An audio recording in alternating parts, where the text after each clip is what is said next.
obviamente, porque es una torre rellena. Si te vas mucho, ¿qué problema tenés? Caída de presión. Si cambias mucho el caudal de líquido, podrías no mojar todo el relleno. O sea, hay varias variables que hay que tener en cuenta, muchos más que en el caso de una bomba. Pero, además de todo eso, el aire lo estás tomando de la atmósfera. Todos los días la temperatura del aire y la humedad es igual. No, No, claro, cambia sí. todos los días.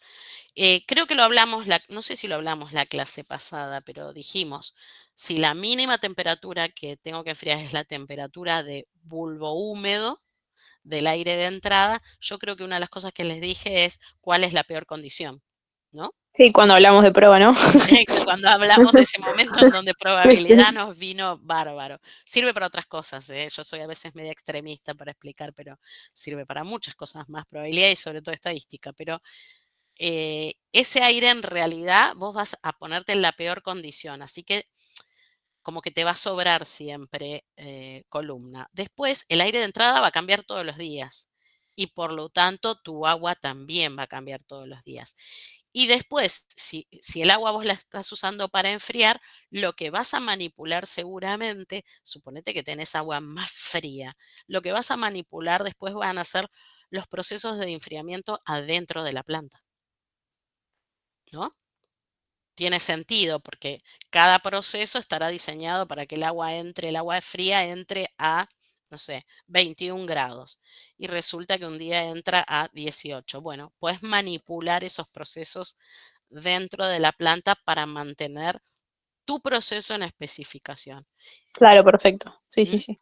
Es como un poquito más complejo que la bomba. En la bomba sí, vos Mm, pones una válvula, siempre vas a tener una válvula para restringir y poder ajustarte, digamos, a cambios, ¿no? claro, sí, sí, sí. Sí, ponele que Bueno, no sé, te sale más frío lo que necesitabas, nada, circulas un poco menos de caudal, por ejemplo, y listo. Por exacto. ejemplo. Ok. Todo dentro de rangos, ¿no? Porque también Sí, sí, sabemos obvio. que un intercambiador de calor no es que yo le puedo bajar a full, subir, Sí, como sí, se me dé sí. la gana, pero hay como unos deltas admisibles en todos los procesos.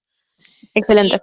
claro, y nunca, nunca ninguna planta trabaja en el famoso estado estacionario, está todo siempre oscilando alrededor de valores. Por eso, por ahí, la materia que complementa todo esto y cierra un montón de cosas es control de procesos, ¿no?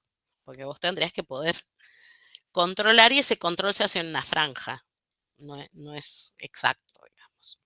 ¿Cuándo tienen control de procesos ustedes? Y más llegando al final de la carrera. Ya El cuatro después que viene. de el ¿Cuál cuatri que que viene esa? y Mm, Y debería, porque dinámica no es control de procesos. sí, ah, sí, seguro que van a ver ahí. Ujú. Y bueno, Pero esa bueno, ahí es sigue. como que va cerrando el paquetito, pero está muy buena la pregunta porque este, es así. Acá uno lo hace todo como si fuera realmente estado estacionario, siempre viene todo lo mismo, sale todo lo mismo, y no es así. Pero bueno, puedes ajustar un poco con la velocidad del ventilador y no tanto con el caudal de líquido, ¿no? Es más con el caudal de gas el asunto. Bien, Perdón, este, profe, me quedó una duda. sí, El approach, entonces, era el porcentaje que se le suma a la temperatura o volumen húmedo del agua de entrada exacto, para calcular la temperatura de la base del agua. exactamente. Entonces, me Es la confunde. diferencia entre estas Ok, dos de acá arriba, digamos, el approach. Y el claro. rango es la diferencia entre esta y la entrada. Entonces, si nosotros ya tenemos definido acá en este ejemplo que el rango es 5 y la temperatura de tope es fija, ¿cómo es Que, que haces varias curvas de diferentes approach? bueno, porque en realidad no es que haces varias curvas, vos vas a hacer la que a vos te venga bien. Lo que pasa es que estas curvas que están acá, en realidad eh, ya están calculadas. Ok. O sea, hay programas enteros donde, y está todo esto solo para que vos encuentres cuál es tu curva. Ok, hay una sola que para el rango de 5 y mi temperatura de Claro, entrada me va a funcionar. no es que vos le vas Ah, a ok. cambiar el approach. Ok, Lo que ok. vos vas a mover es el caudal de líquido para el approach que vos decidiste, Bien. ¿no? Que está también ligado con el rango, porque si vos tenés la temperatura de tope y fijaste el approach, ya tenés el rango. Claro, por ¿No? eso no entendía Entonces cómo vos verlo. tenés que, antes, lo que voy a decir me delata, digamos, mi edad.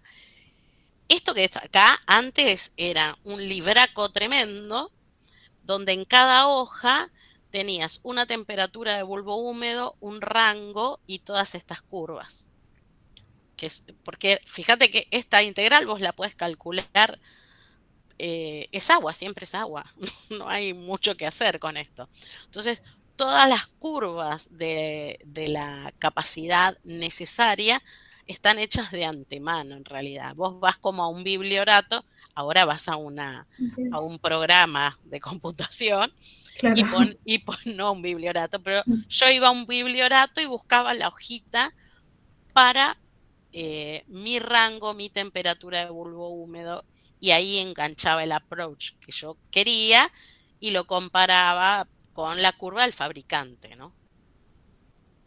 Ese Ok. sí, digamos, sería Sí, sí. la idea. Hoy Buenísimo, tenés gracias. programas directamente, así que gracias a Dios, si no, puro papel era.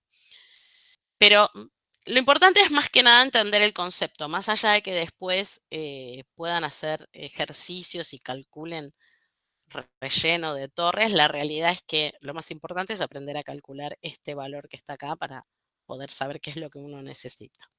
Pero también están todos estos programas que facilitan la vida. Bien.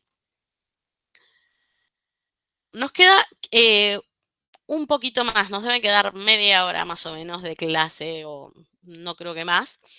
¿Quieren hacer, qué prefieren, un corte ahora o seguimos?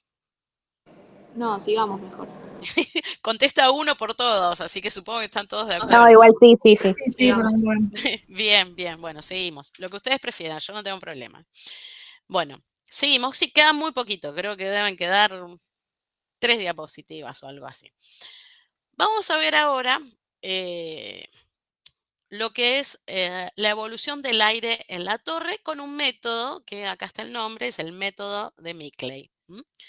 Básicamente lo que nosotros queremos obtener es cómo va cambiando la entalpía del gas y su temperatura, ¿sí? Porque fíjense que siempre en todos los diagramas que vimos hasta ahora, vamos a ver acá. Están viendo, ¿no? Que cambié. Sí. Bien. Acá siempre lo que estamos monitoreando con la recta de operación es una variable en el gas, que es su entalpía, con una variable en el líquido, que es su temperatura. Pero nos interesa saber cómo varía la entalpía del gas en función de la temperatura del gas, ¿sí? Y lo vamos a tratar de dibujar en el mismo diagrama en donde dibujamos entalpía del gas versus temperatura del líquido.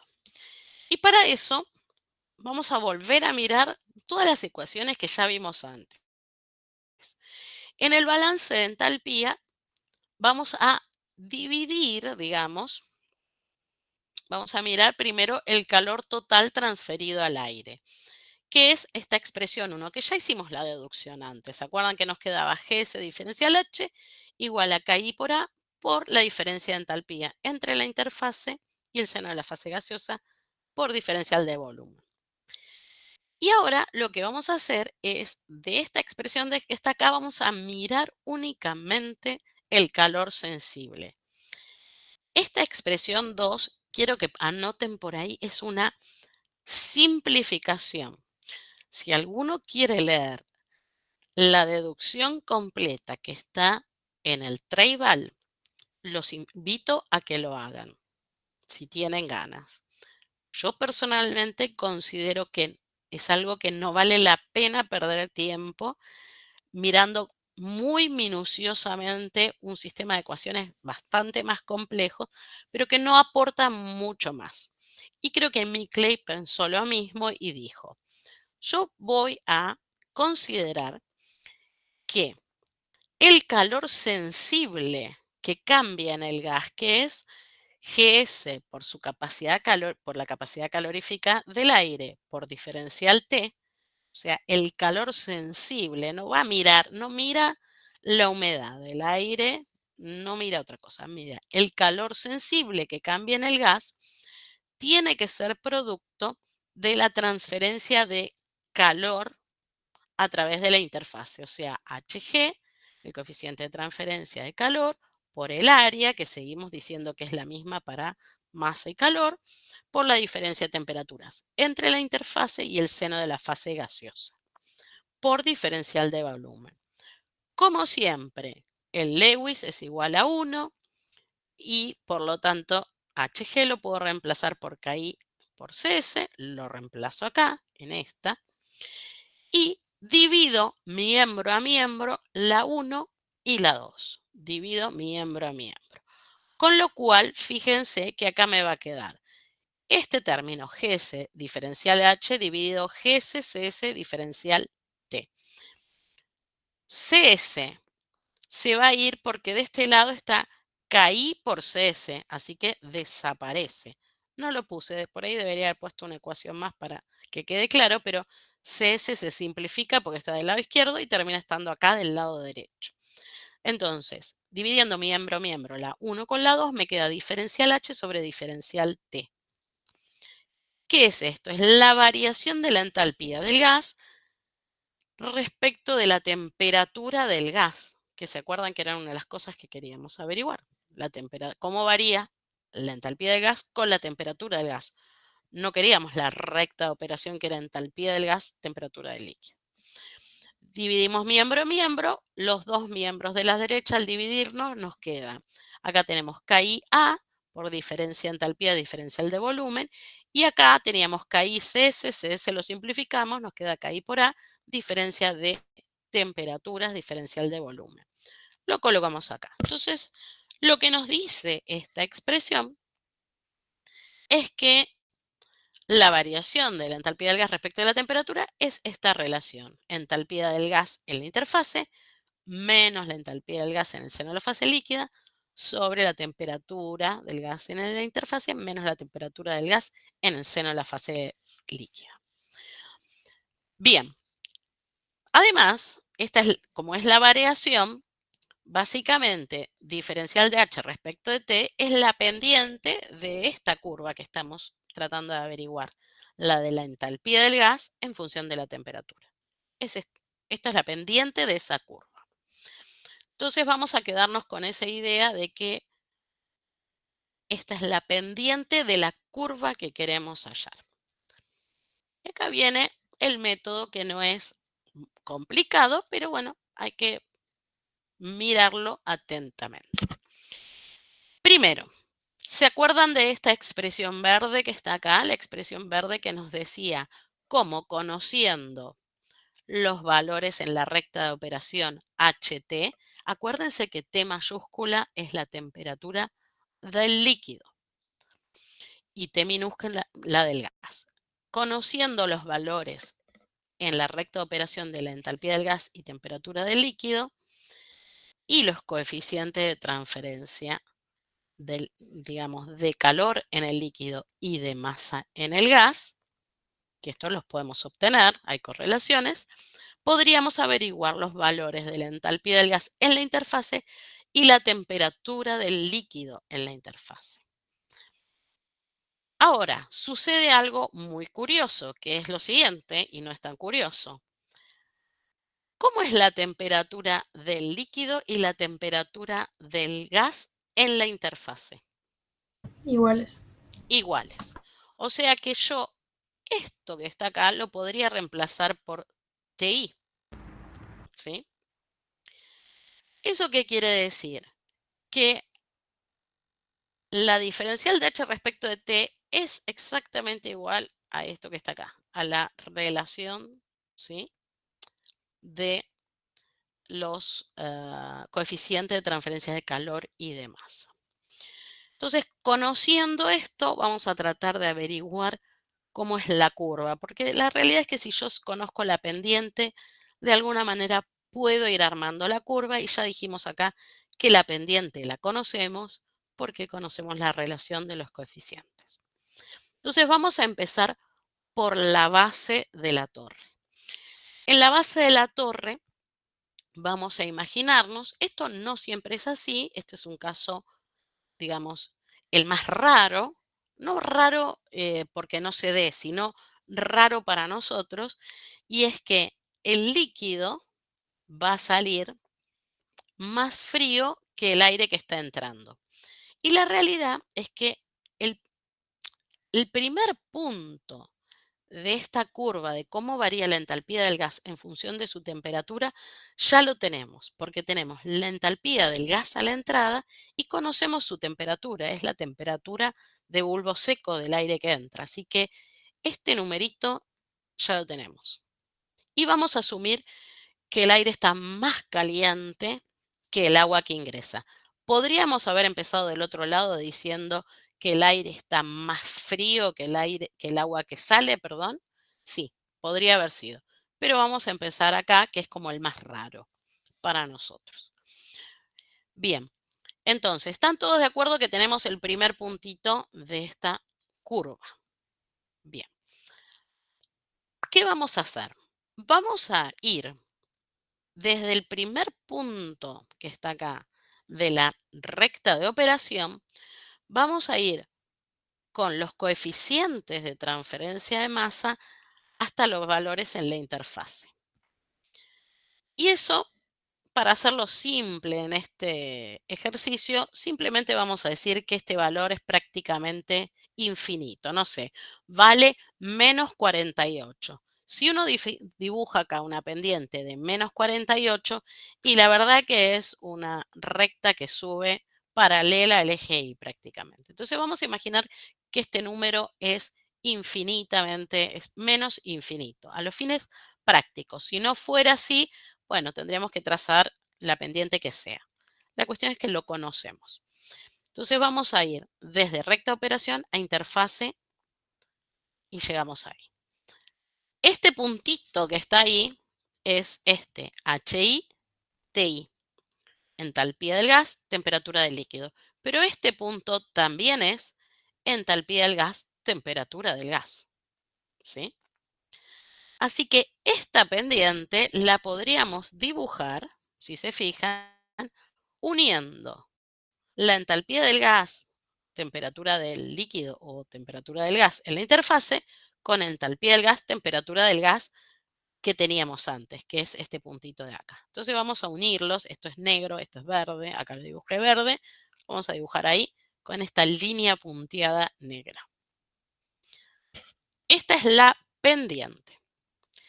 Y acá vamos a hacer uso de lo que sabemos de matemáticas y vamos a movernos un diferencial por la pendiente. Es decir, si esta es la pendiente y nosotros estamos parados en este primer punto de la curva roja que queremos hallar, nos vamos a mover un diferencial. Ojo que acá el diferencial que yo voy a hacer es gigante, solo porque no lo voy a hacer 1.000.000 de veces, lo vamos a hacer 5 o 6 veces. Entonces voy a moverme un diferencial por la pendiente. Ahí. Y la realidad es que si ese diferencial es lo suficientemente pequeño, bueno, en un entorno muy chiquito, en un diferencial que me muevo por la pendiente y la curva coinciden, ¿sí? Y para eso yo los invito, porque no estoy ahí con la pizarra, pero dibujen cualquier curva, dibujen la pendiente en un punto, muévanse por la pendiente un poquitito y van a ver que es casi como moverse por la función. No sé si ya lo están haciendo y lo están dibujando o se están riendo de mí del otro lado, no importa, pero todos coinciden conmigo que si yo me muevo un diferencial por la pendiente, es como moverme un poquito por la curva. Bueno, les voy a... Perdón, no, yo Sí. no entiendo por cuál curva te estás moviendo. O sea, todavía no la tengo la curva. Es esta, la que quiero dibujar. No la conozco. Ok, ok. Pero lo que sí sé es que si yo me muevo por la pendiente, el puntito este que encuentro acá, puedo decir que es un punto de esta curva. Si el diferencial es chiquito, acá hice un diferencial gigante. ¿no? Entonces me voy a mover y voy a decir, bueno, hasta donde llegué esto, estoy sobre la curva. Ahí lo que estoy haciendo es igualar el diferencial, la pendiente, con H. Me muevo hasta ahí. ¿Y qué voy a hallar cuando me muevo hasta ahí? Voy a hallar la entalpía del gas, la entalpía del gas en ese punto y su temperatura en ese punto. ¿Sí? Bien. ¿Cuál es el valor? Esta es la entalpía del gas.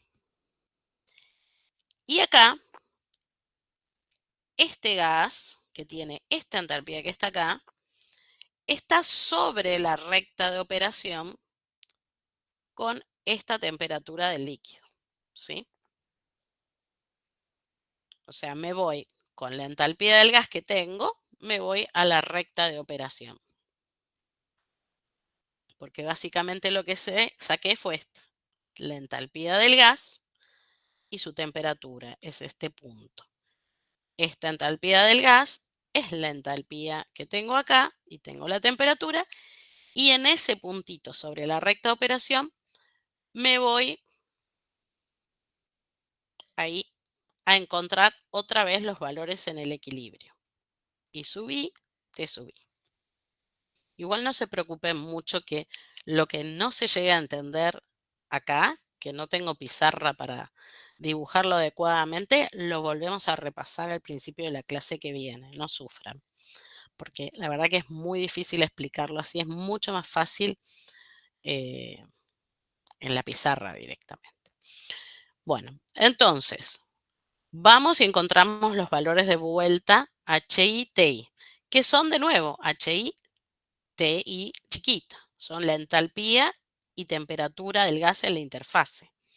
Si eso yo lo uno con la entalpía y la temperatura del gas del último punto de esta curva, que era este, voy ahí, voy a encontrar la pendiente, esta pendiente. La línea punteada es la pendiente.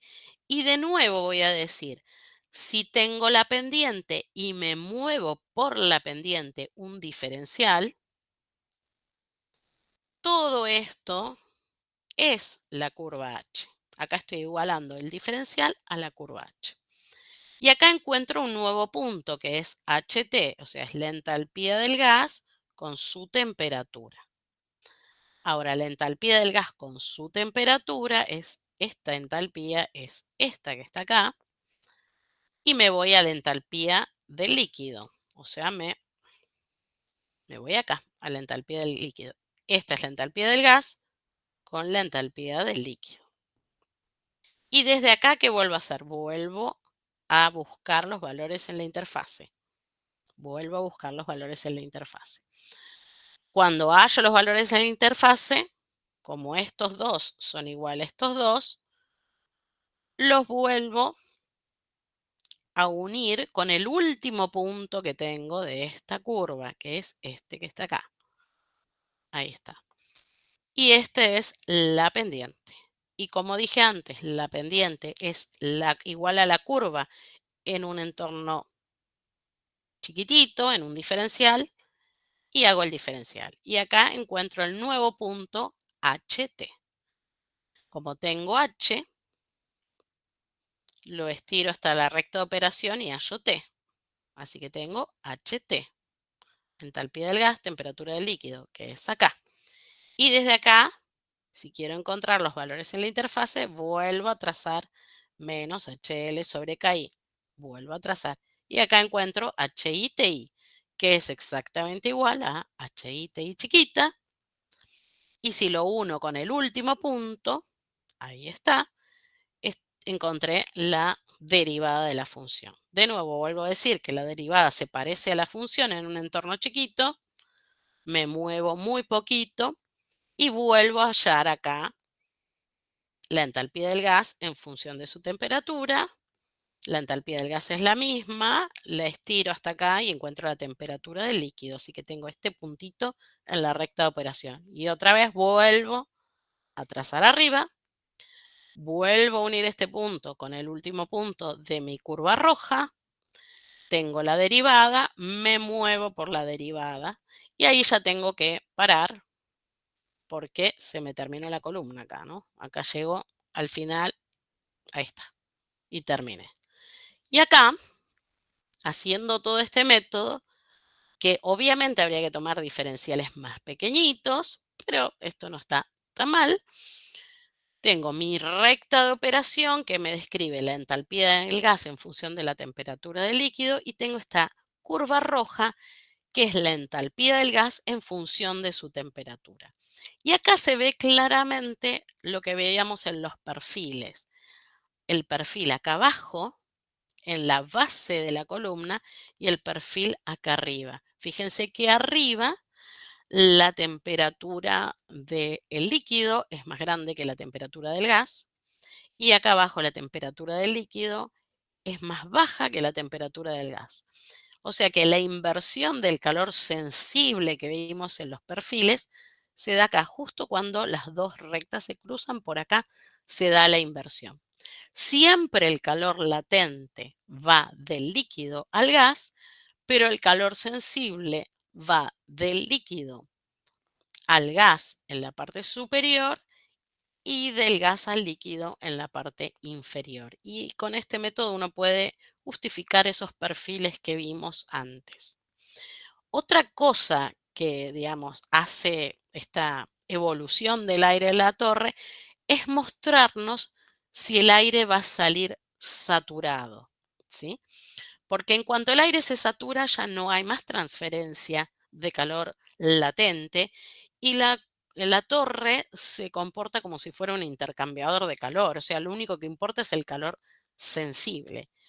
Y la verdad es que no se enfría mucho el agua con calor sensible, con un aire que puede estar relativamente caliente.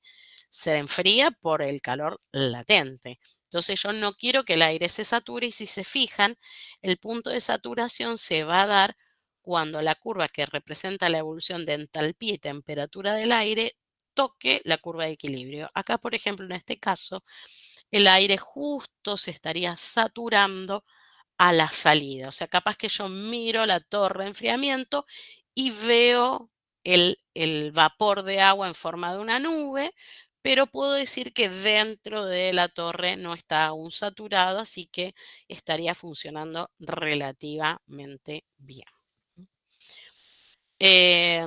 ¿Alguna duda? Dudas un millón, porque es difícil de dibujarlo acá, ir haciéndolo, pero aprovecho y les pregunto, y si quieren me preguntan. ¿No? Bueno, seguimos entonces. Bueno, así que esto nos sirve un poco para ver sobre todo si se satura o no el aire, pero tiene otros usos. Vamos a...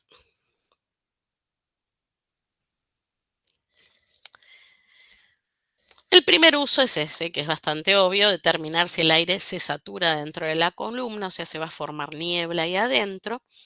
Otra cosa es que nos permite obtener la humedad de salida del gas, ¿sí? ¿Por qué? Si yo puedo saber la humedad de salida del gas, voy a saber cuánta agua estoy perdiendo y voy a poder calcular el agua de reposición. Así que eso es muy importante. Tener ese dato nos permite calcular el agua de reposición. Sería una segunda utilidad del método de Mickley. Y la tercera tiene más que ver con hallar los coeficientes. ¿Por qué? Porque yo puedo poner una columna, una torre de enfriamiento experimental a operar. Posiblemente es lo que hagan ustedes.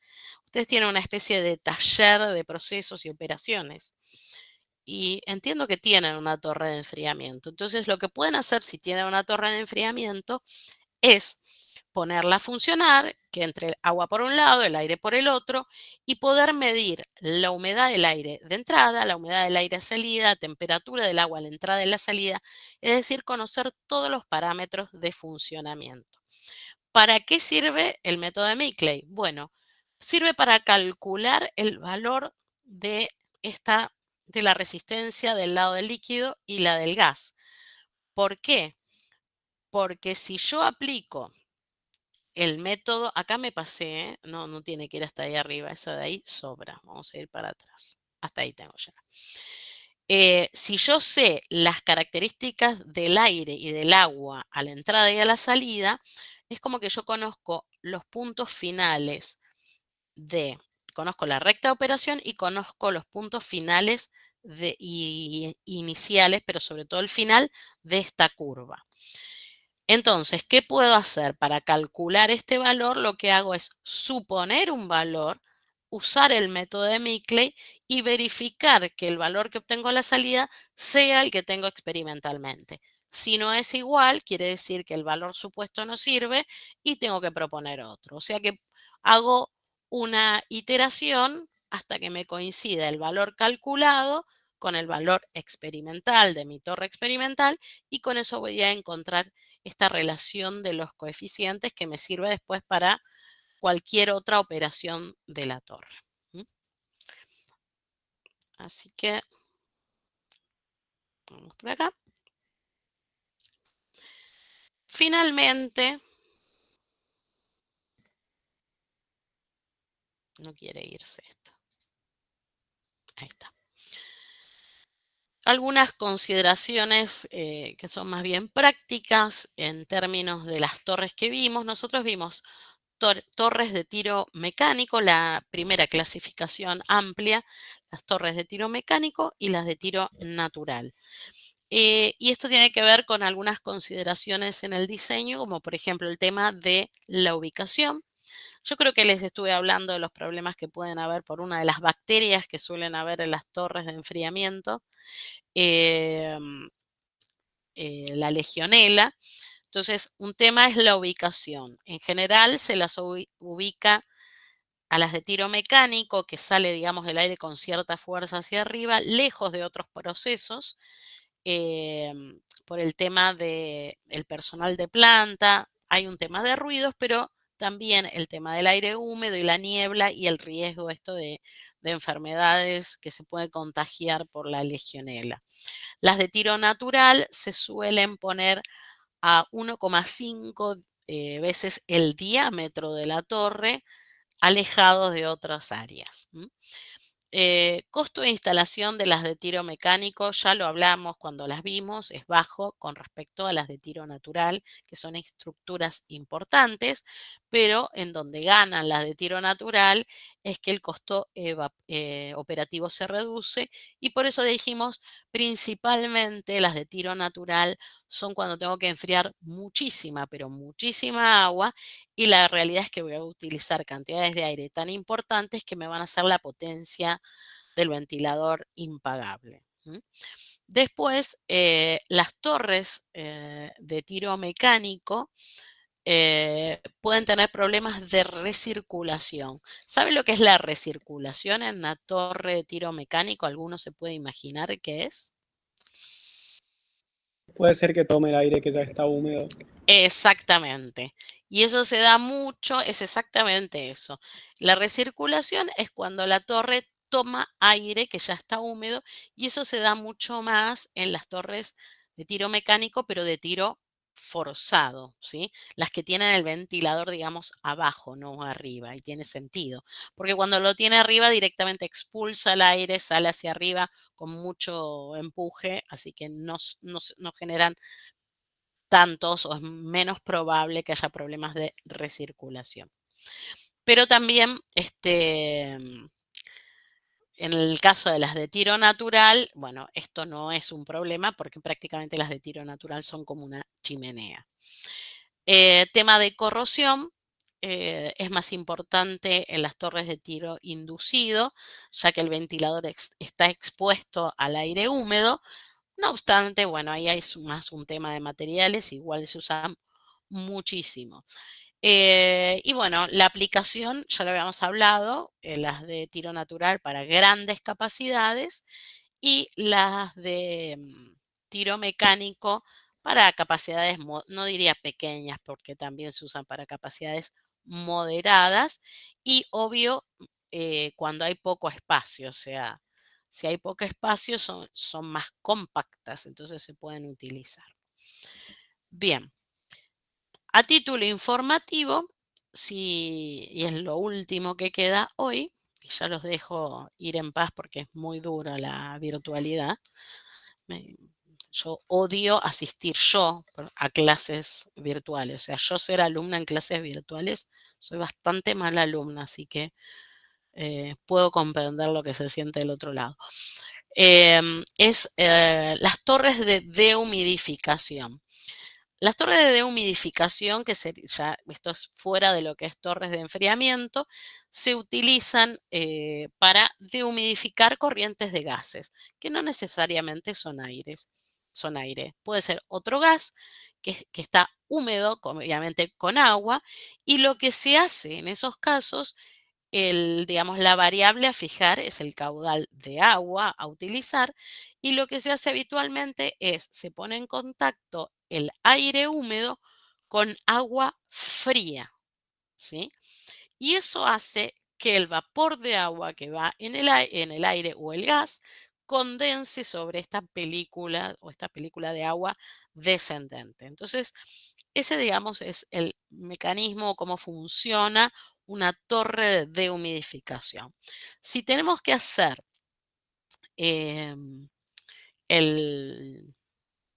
la recta de operación en este caso, bueno, la realidad es que voy a estar trabajando por arriba de la curva de equilibrio, ¿sí? Ya que una torre de enfriamiento es como una torre humidificadora de aire. En cambio, la dehumidificación está por encima del equilibrio y en general las variables que se conocen son las que están acá en negro, es decir, conocemos el gas que está entrando, su humedad, su temperatura y su entalpía, y por lo general lo que sabemos es con qué humedad queremos salir, y del agua que vamos a utilizar es cuál es la temperatura necesaria. Esto siempre va a estar relacionado con el aire, o sea, si yo quiero eliminar agua, el agua va a tener que condensar. Entonces, en algún punto dentro del equipo, el gas se va a ir saturando por enfriamiento y cuando se sature, el agua va a empezar a condensar sobre el líquido descendente y el gas, perdón, o aire que sale por acá va a salir saturado, ¿sí? Si no sale saturado, no pudo haber perdido agua acá adentro. Así que siempre el aire va a salir saturado. Así que si conozco la temperatura de salida o la humedad a la que quiero alcanzar, puedo saber cuál es la temperatura que quiero alcanzar y por lo tanto voy a tener que usar agua que esté a una temperatura acorde a esa temperatura de salida. Entonces, lo que generalmente se conoce es la entalpía del gas que está ingresando y se conoce la entalpía de salida porque es la entalpía de saturación para la humedad que busco. Así que este valor es conocido. También se conoce la temperatura del agua que voy a usar, que tiene que ser más baja que la temperatura target. Acá sí uno lo puede pensar como un intercambiador. Si esto quiero que salga a 20 grados, bueno, la temperatura del agua tiene que estar a menos de 20 grados. Y en realidad siempre tengo un punto y puedo trazar mi LCL sobre GS mínimo y al igual que antes, trabajar con un caudal de líquido de 1.2 o 1.5 del valor mínimo. ¿Cómo diseño después el relleno? Como sabemos, digamos, usando ecuaciones como las que vimos antes, calculando el NTOG, el HTOG, y acá sí ya elegir un relleno, porque esto no es un equipo estándar, no lo puedo especificar, y calculando los coeficientes de transferencia de masa, coeficiente de transferencia de calor del lado del líquido, y calculando el NTG y el HTOG. El NTG y el HTG. Bien, y con eso terminaríamos todo lo que tiene que ver con humidificación, torres de enfriamiento y un poquito de dehumidificación, que es simplemente aplicar lo que vimos antes, pero acá ya diseñando como sabemos diseñar. Recuerden que si hacen una torre dehumidificadora, se puede inundar. Digamos, también se puede inundar, hay que calcular el área transversal para que no se inunde, se pueden utilizar correlaciones para calcular la inundación, todo como si fuera una torre rellena, igual, pero se debe conocer los datos para el relleno específico que se utiliza. Bien, y con eso terminaríamos. Creo que la clase nos llevó menos de 2 horas. Y si tienen consultas, bueno, acá estoy, me pueden hacer consultas. Y si quiere alguno hacerme consultas de otra cosa, también me puede hacer consultas de otra cosa, no hay ningún problema.